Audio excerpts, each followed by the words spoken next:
It's great to welcome to the program today Katherine Eban, who is an investigative journalist and Fortune magazine contributor, as well as the author of Bottle of Lies, the inside story of the generic drug boom. Katherine, so great to talk to you today.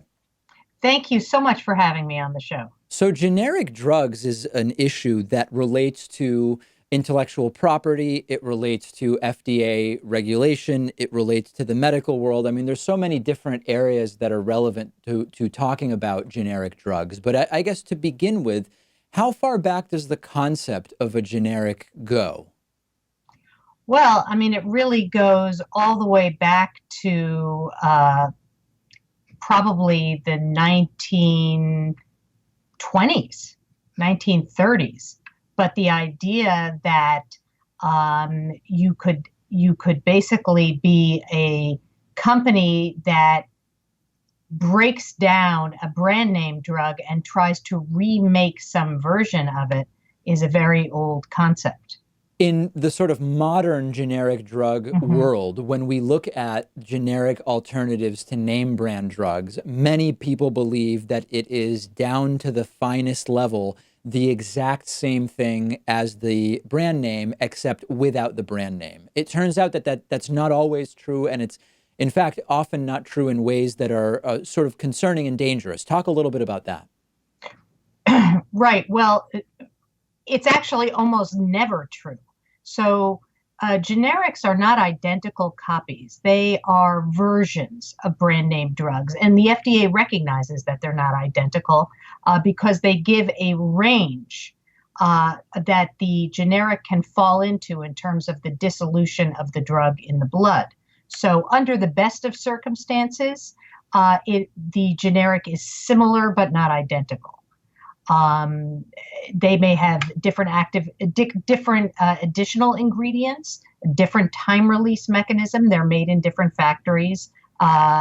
They'll dissolve differently in the body. But where it really gets dangerous, and what I document in my book, Bottle of Lies, is the ways in which generic drug manufacturing plants, many of which operate overseas, are actually committing fraud and submitting fake data to get approval from the FDA to sell drugs. Right. So there's sort of two layers to this. One is there even the expectation or belief that the generic is, in practical terms, the same thing as the Mhm. name brand drug? Then separately from that, there's the question of oversight and accuracy as to whether the generic is even what it purports to be. And it seems as though both Right. of these are issues that are happening at the same time.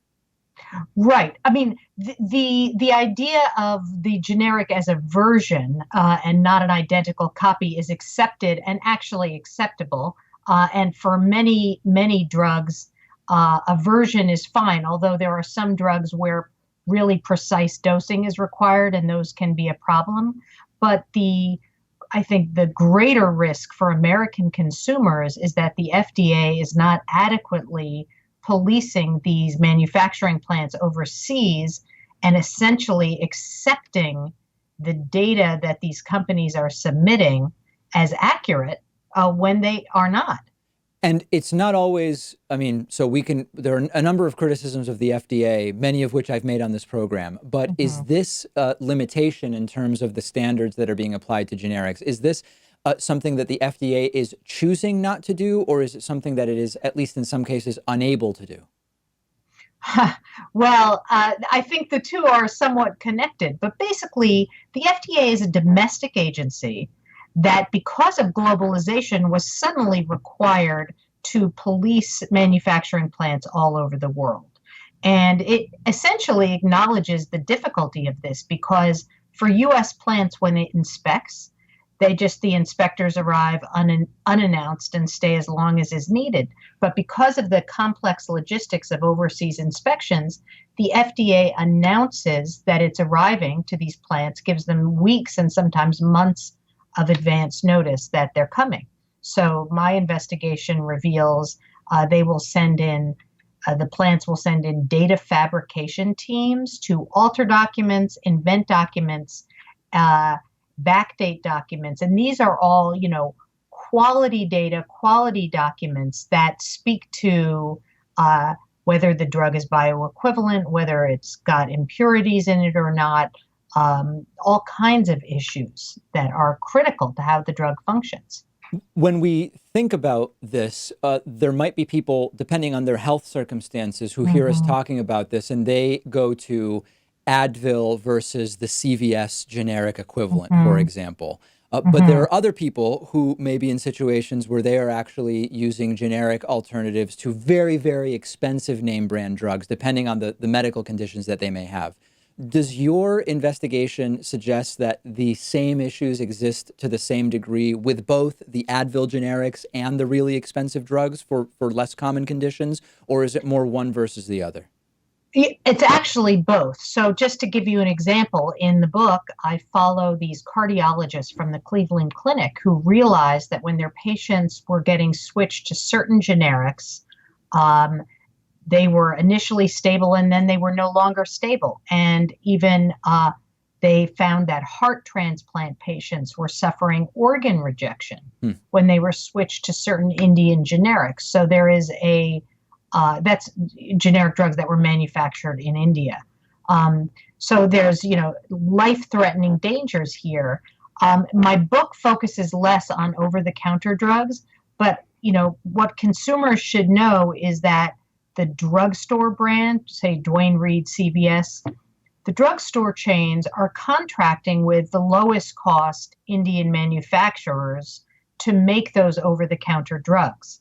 And those plants are really audited and inspected infrequently.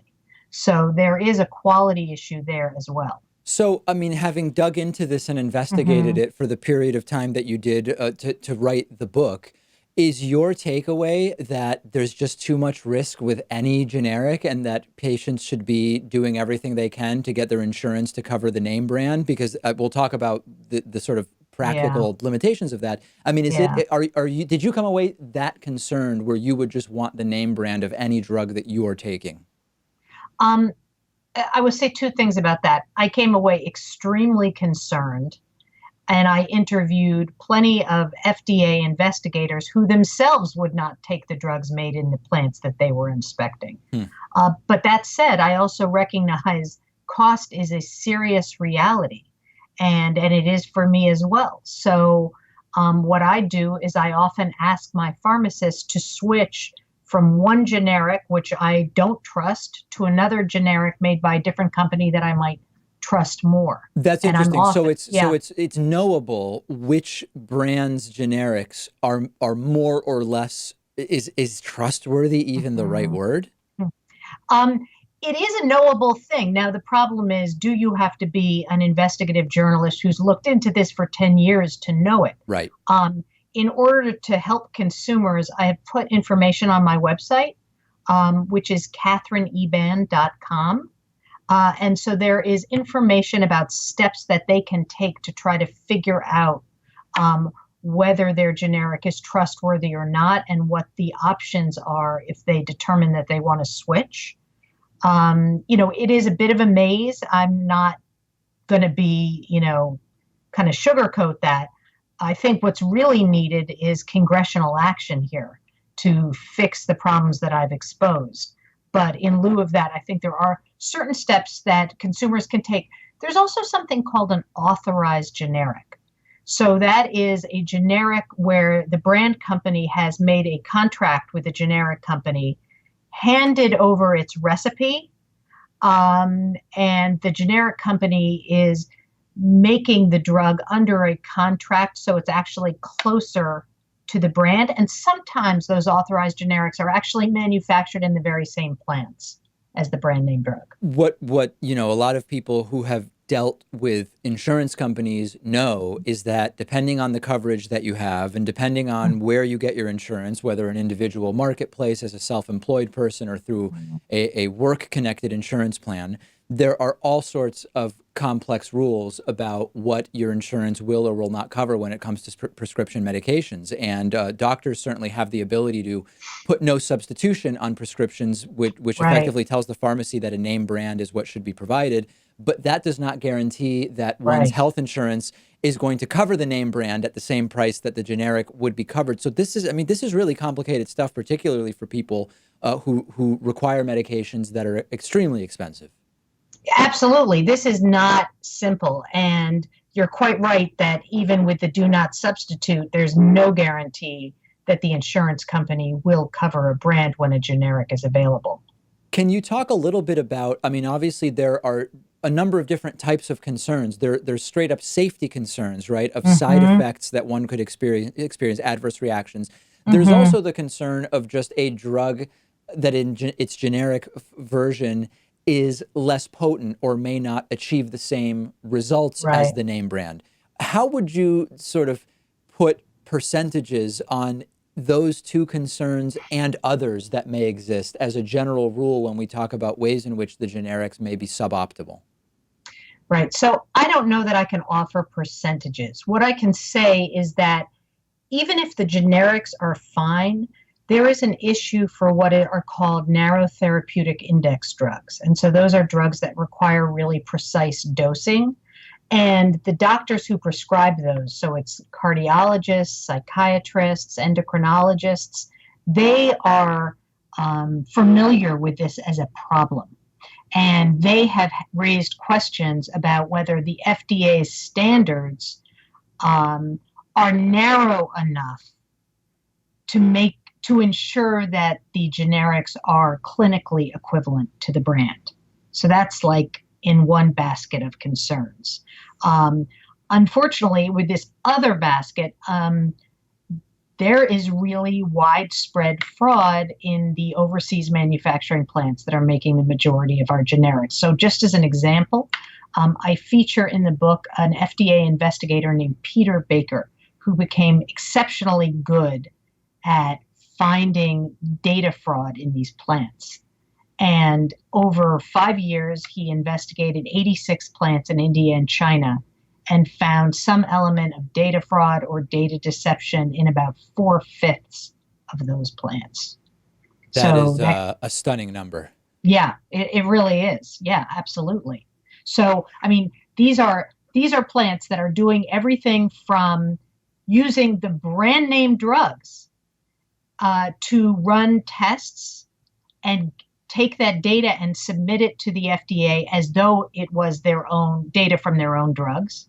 So completely supplanting the data, inventing documents and steaming them in rooms overnight to make them look old.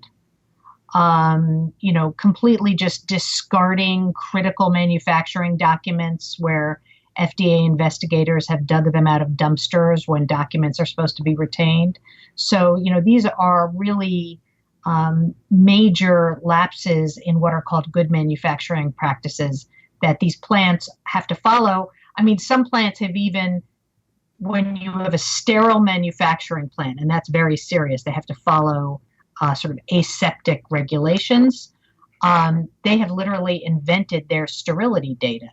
So they're supposed to test air, water, surfaces to make sure they're free of microbial contaminants, and they've just invented that data.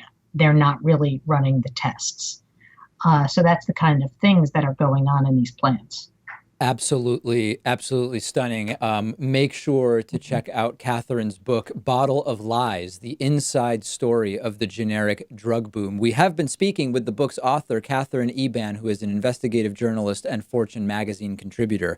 Catherine, so great to talk to you about this. Great to talk to you. Thank you so much.